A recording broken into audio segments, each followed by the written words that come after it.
What's going on YouTube?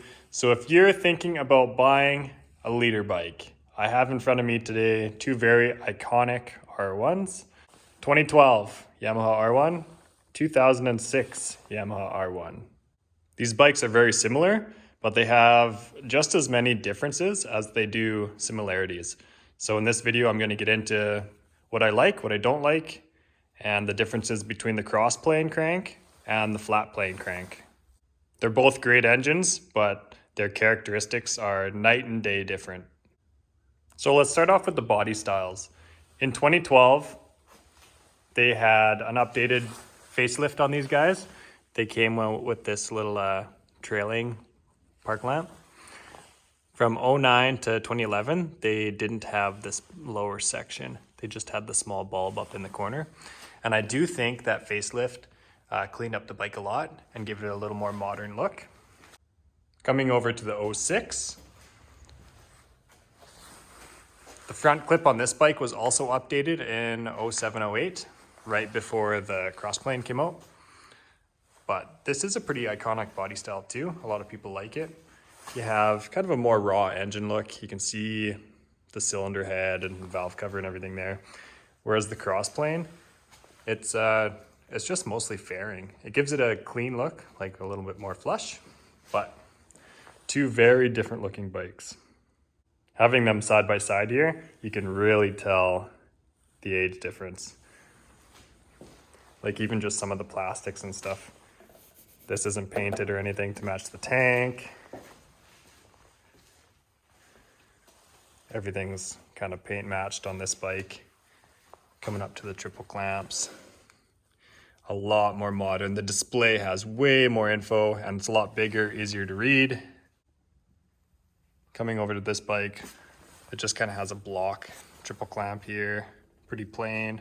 The display is pretty small. It's simple, it works, but you really notice how old this bike is sitting it side by side. Don't get me wrong, there's something about a raw bike with no tech, no ABS, no traction control, no power modes that I really like. It gives a really raw feeling, but it's a very different riding style compared to this bike. It's a completely different animal. It's a lot more intuitive. You can tune it for your kind of specific application, different weather. It's completely different. Two different animals for sure. Headlights on the 06, they have two low beams, two high beams, and then two marker lamps. So with your low beams on, the two center bulbs are on. With high beams on, all four lights are on. So this does give it a little bit more brilliance than the 2012. So this has two bulbs on all the time. They don't have dual filaments. They use a shutter in this projector instead. So the bulb doesn't change, the shutter just blocks a portion of the light, and when you hit your high beams, it lets the full brilliance of that one bulb through. I do think having four bulbs on at the same time is a little bit brighter, but the projectors cast a little bit further. It's just the nature of the projector housing. It will cast further, but it doesn't spray light out of exactly where it's projecting. So it doesn't light up the ditches quite as nice. Just a little bit different light pattern. So a lot of guys do complain about the Crossplane, the 2012, being thick. She's heavy, she's girthy, she's top heavy. I weighed both of these bikes and it's definitely a decent weight difference. The Crossplane has about 20 pounds on the 06. She's a beefy baby. But I've also raced both of these bikes, and even though the Crossplane is quite a bit heavier, it's still faster. Once you're rolling and you're kind of riding the bike, you don't notice the weight at all. Where you notice it is in parking lot maneuvers, if you're kind of walking the bike through your garage or trying to shift its position. It is kind of top heavy. It seems like it carries a lot of its weight kind of high, up by the tank and up by the front of the bike. Just walking it around the garage, you really notice it compared to the 06. The 06 almost feels like a 600 compared to it, just kind of shuffling it around here. But to the Crossplane's credit, once you're rolling, you don't notice it at all. It's very well balanced. And while we're speaking about weight and handling, let's check out these brakes. So on the Crossplane, we have 6 pots up front. 3 pistons on each side of the caliper. It's a pretty decent sized caliper. Coming over to the 06, it has 2 pistons on each side of the caliper. But I just want to comment, look at the size of these pistons. They are way bigger than the triple setup on the Crossplane. So this 6 piston setup, it's still a good size caliper, but the pistons are a lot smaller. Probably distributes the brake apply a little more evenly, but these old calipers are no slouch. I'm sure the weight of the bikes kind of come into play here, but I would say this brake performance is almost just as good as the updated calipers on the 12. If you added 20 pounds to the old 06 to kind of make it an even playing field, I'm sure the updated calipers would shine a little bit more, but this bike performs very well for its time and what it is. I've had no complaints. For the average rider, these brakes are going to be pretty much overkill. You're never going to have brake fade, or push them to the limits. They do very, very well. But the updated caliper is a nice touch on the 2012. So now let's get into what everybody wants to hear about, the Crossplane engine. This thing is a completely different animal. Both bikes rev out the exact same. Just shy of 14,000 on the cluster. Same on the old 06 here, just shy of 14. But how these engines deliver the power to the ground is completely different than the 06.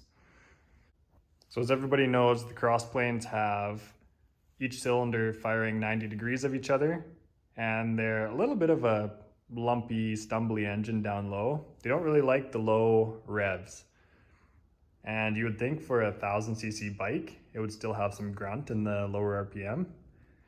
I mean, it does still have power down low, but it's nothing compared to a flat plane crank. That's where these bikes shine. They love being lugged compared to the Crossplane. And that's where I'm a little bit disappointed with my new bike. For a leader bike, I like using that bottom end grunt. Like, I don't want to have to rev this bike to 10,000 RPM just to get through traffic on a casual day. On the 06, it has decent power that starts around 4,000 RPM. The Crossplane, it's not really happy until it sees 6,000 RPM. Anything below 6, and it just feels unbalanced almost, like it's a stumbly engine down low. Just because of the unique firing order, it needs RPM to kind of smoothen out and really shine. But you are compromising that little bit of low end RPM for it to really shine in the top end. That's what this bike was made for. You get it above 6,000 RPM, your power starts to come on. Above 8, 9,000, 10,000, this bike just wakens right up. And that's where it starts to outperform the 06. Get it above 8, 10,000, and they are completely different animals. This thing will pull like a train. On power mode A, you can creep away from this bike pretty easily. Same displacement engines, but very different power bands. The 06 is relatively linear through the whole RPM range.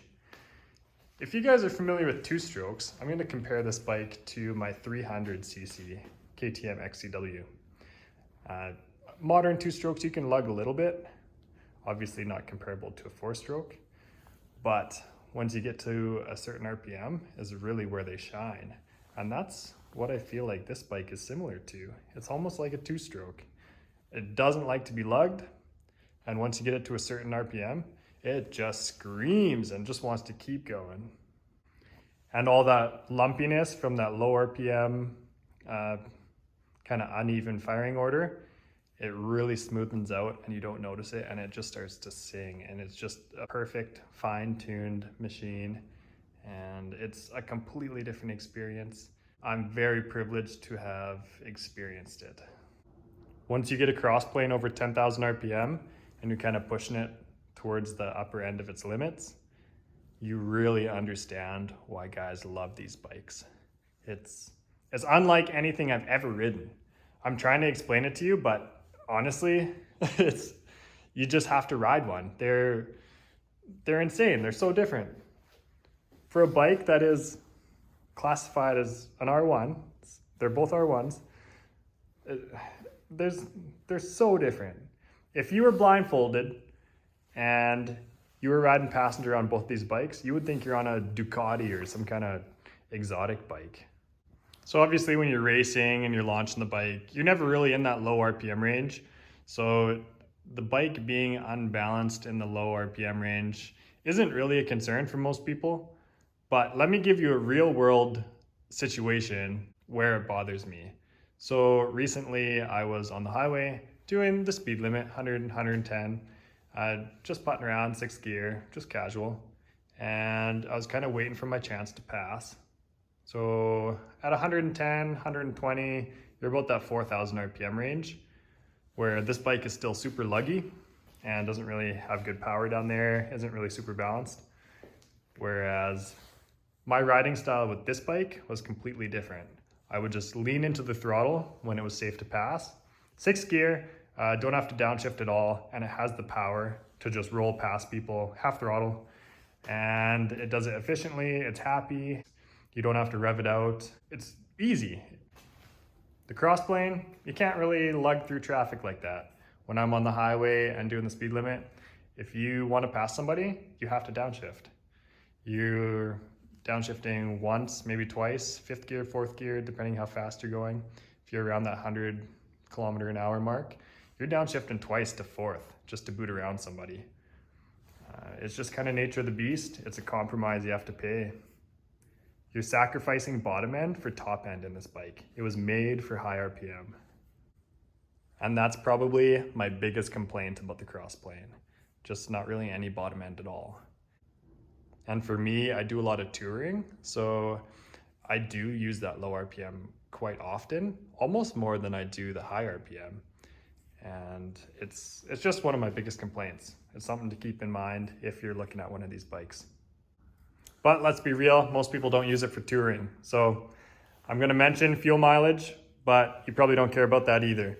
My 06, I could get almost 250K to a tank if I was just casually touring.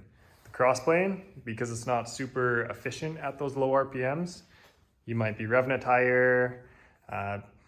Even if you are revving it low, it's probably not getting the same fuel mileage as a Flatplane just because it's not as efficient down low. So you're definitely not going to get the same kind of mileage out of this bike if you are using it for touring. But like I said, you probably don't care about that, so let's move on. Most leader bikes nowadays come with steering dampers, but the steering damper on this 2012 is a different breed.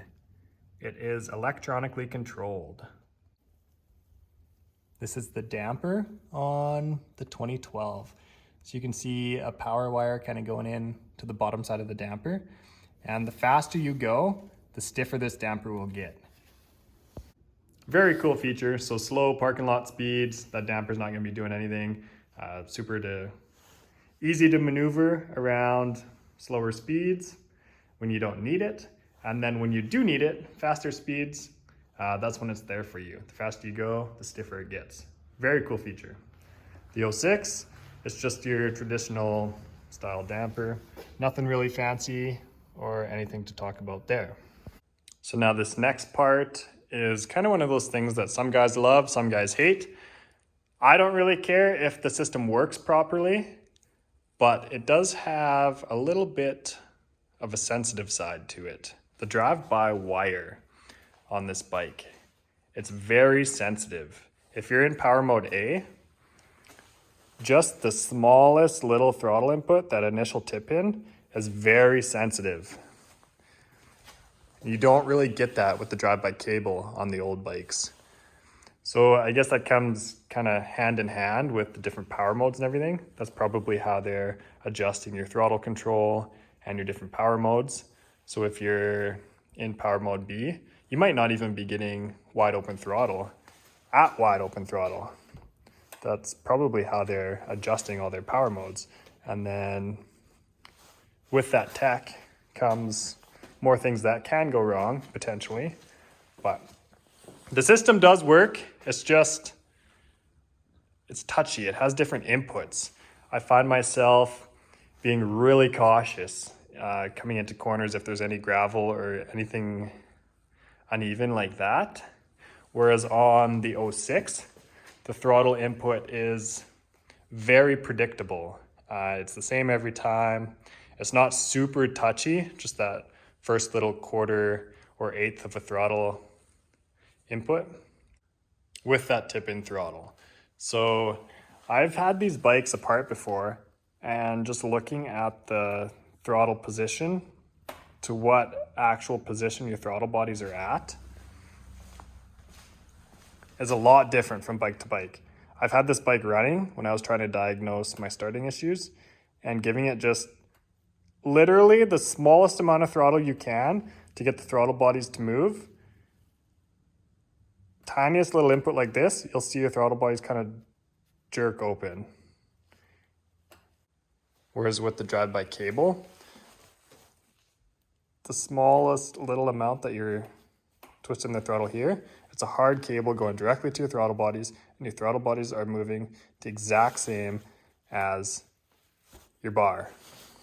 So you actually have direct feel, more or less, of your throttle bodies with this bike. This bike still runs the two cables going down to the throttle bodies, but on the throttle bodies you have a sensor, and it's just sensing where your cables are commanding, and then it goes to different sensors that are actually on your throttle body rail and that are actually commanding them open. So a completely different system, and it does have a completely different feel.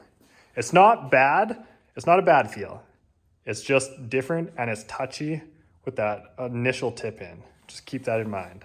But with that drive-by-wire, let's look at some of the tech on this bike.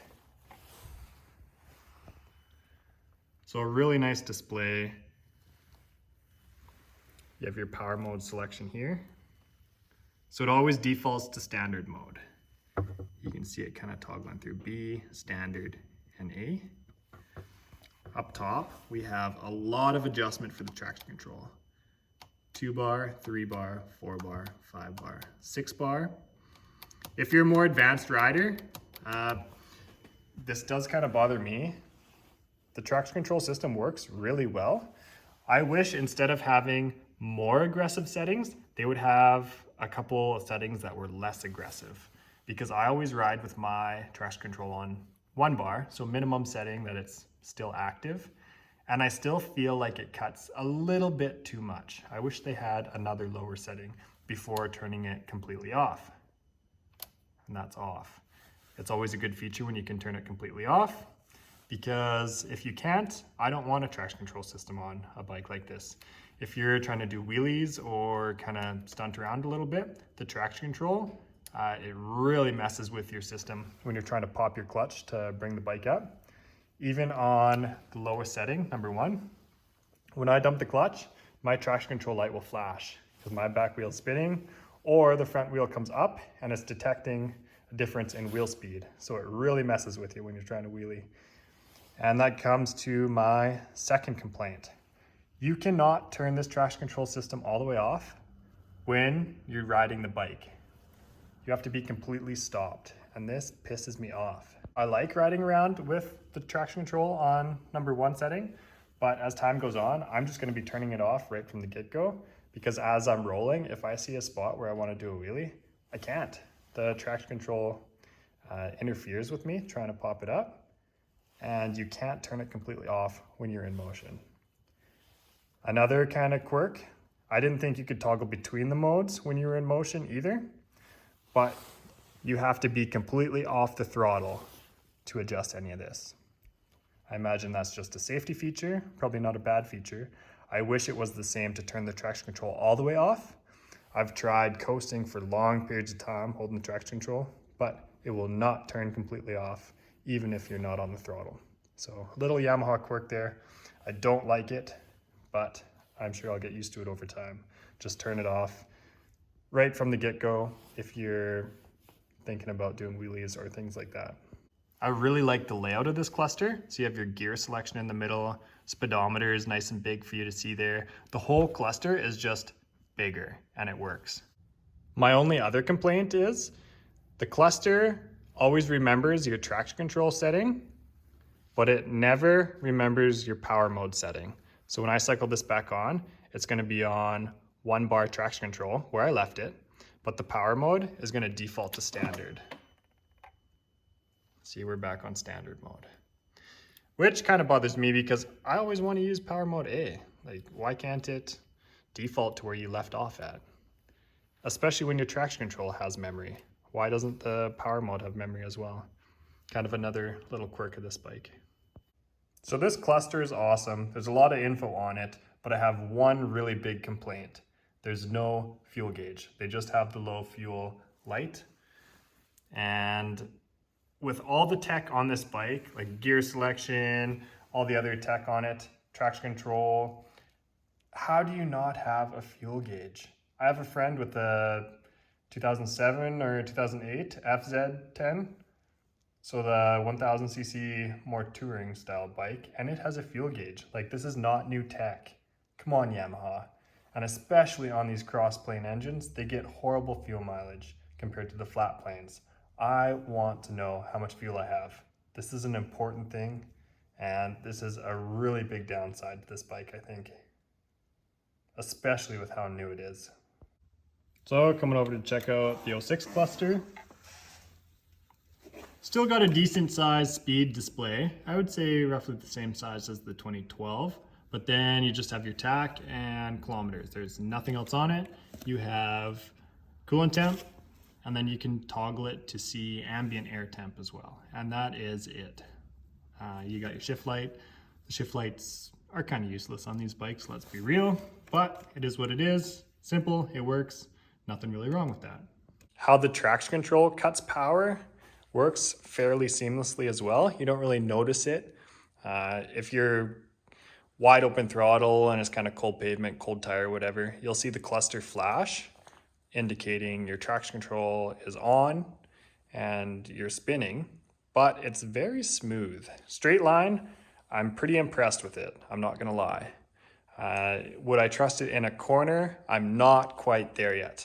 So just a really quick voiceover here. Since I've made this video, I've put on another 5,000 kilometers on the bike just to get a really good feel and make sure all my information is accurate on this video. But recently, I tested out the traction control and I was very impressed with it. One morning, it was only about 10 degrees. My tire was still cold and kind of came into this corner. I was on traction control level 2, leaned into the throttle pretty aggressively, and the back end came out. It came out pretty quick, and that traction control was right there, kind of instantaneously saved me and brought it back. Kind of just prolong the slide long enough where I can get off the throttle and kind of get back in my lane, and everything was all good. I was very impressed with the system. Even in the corners, it does work very well. Yamaha put obviously a lot of time and effort into this system, and it is seamless.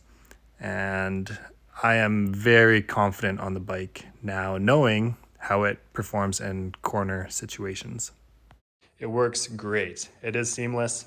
I was a little bit concerned about all the tech on the bike at first, but Yamaha did do a good job and it is dialed in fairly well. I just wanted to get a shot of the seat and the side fairing profile to show you how thick and wide these Crossplanes are. So you can see the side fairings stick out pretty much past the brake levers there. I know they are shorty levers, but you're pretty much at the bar ends. They are a very wide bike and they carry a lot of weight in the front end. It takes a lot more counterweight to balance these Crossplanes, so that's kind of where some of this weight is coming from on the front end of the bike. Now comparing the 06, and you can see right away that these side fairings are much skinnier. They hug the bite a lot tighter. You're kind of flush with your engine case cover here, and you're a lot skinnier up by your bar mounts. Like, just comparing how far the plastics stick out. So a lot skinnier bike, You do notice the weight difference at slow speeds, parking lot maneuvers, and that's probably one of the biggest differences in handling, is just the front end weight of the Crossplane. One other weird thing I noticed, toolkit under the seat. Really nice spot for it. It's secured nice, fits perfect. But you need Allen keys to take the seat off. So to me, it is kind of weird having a toolkit in a spot you would need tools to access. So on this bike, you literally need to have an Allen key under your rear seat to get your front seat off to get to your toolkit. Kind of a weird Yamaha quirk, but something to note anyway. It leaves you with more storage space under your rear seat, but if you forget your Allen key in the back, you're not getting to your front toolkit. So both of these bikes are unreal. If you're thinking about buying one, it really comes down to if you like all the tech on the newer style bike. So this bike is a 2012. If you get a 2011 or lower, they're not gonna have the traction control. 2012 is when traction control came out on these bikes.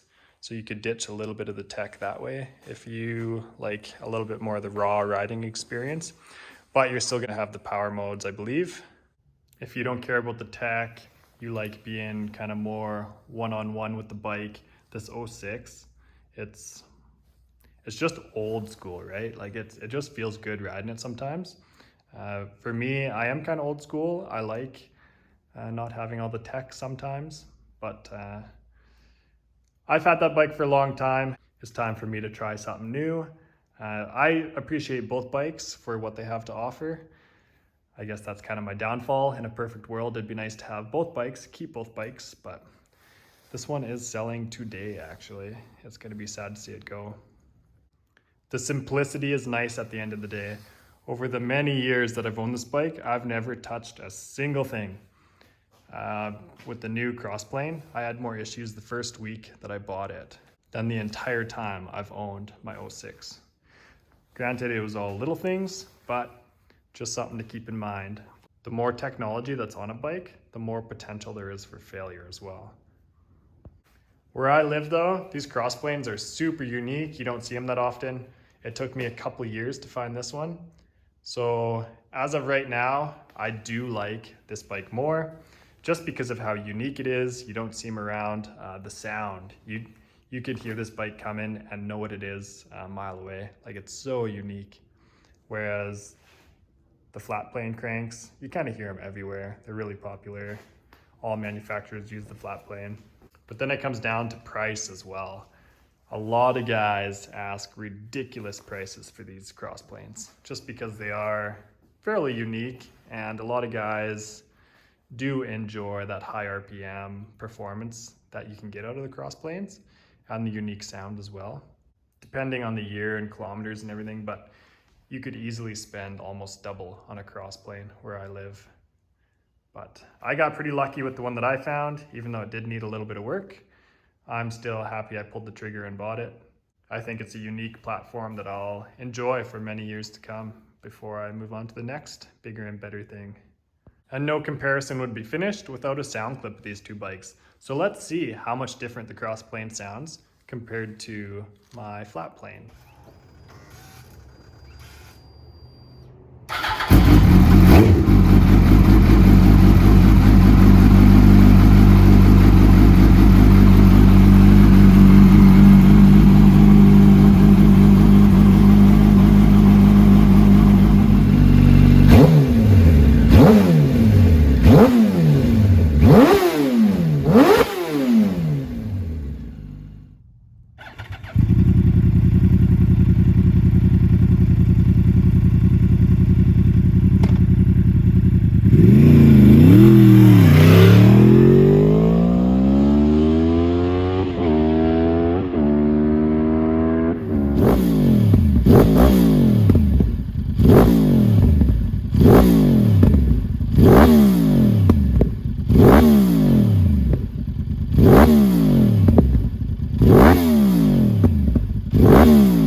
So just a quick recap on both of these bikes. I just rode them back to back. The Crossplane, it's heavy, it's got a ton of power up high, it's super fun to ride, but you got to keep it in that high RPM. The Flatplane, it's such a smooth running bike. It's got power at any RPM, any gear. It lugs like crazy if you want it to. It runs so good at any RPM. Such a smooth bike. So at the end of my ride, I found myself more fatigued on the Crossplane just because the Flatplane is so smooth all around. You don't get vibration in the bars. Not that you do that much in the Crossplane anyway, just a little bit of extra weight, a little bit harder to stop. You do notice it after a long ride. So if you guys are looking for an all-out performance bike, the Crossplane definitely performs better. As soon as you get into that mid RPM range, the mid range is way fatter and pulls way stronger than the Flatplane, and it just pulls right through to redline. When you launch this bike, it has a lot better hole shot. It just performs all around better, has a lot more power, because you don't really use that low end where it kind of stumbles and isn't really that efficient. If you want a bike that's a little bit cheaper to get into, a little bit less problematic, and still performs great, but none of the rider assists, gets a little bit better fuel mileage, the Flatplanes they're just tried and true. They're a great bike as well. If it is gonna be your first leader bike or first 600, something like that, I find the throttle input is a little more linear on the Flatplanes, smooth through the full RPM range. So I would almost lean that way over a Crossplane that kind of hits really hard and aggressive. And for a newer rider on a leader bike, it might be a little harder to control. Even with all the rider assists, this bike, it's a lot of bike. Even for me, I've been riding a long time. It took a long time to get used to it. Hopefully that gives you a little more insight as to which bike would suit your needs better. At the end of the day, they're both great bikes, and any day on two wheels is a good day in my opinion. So ride safe, guys, and cheers. Catch you in the next one.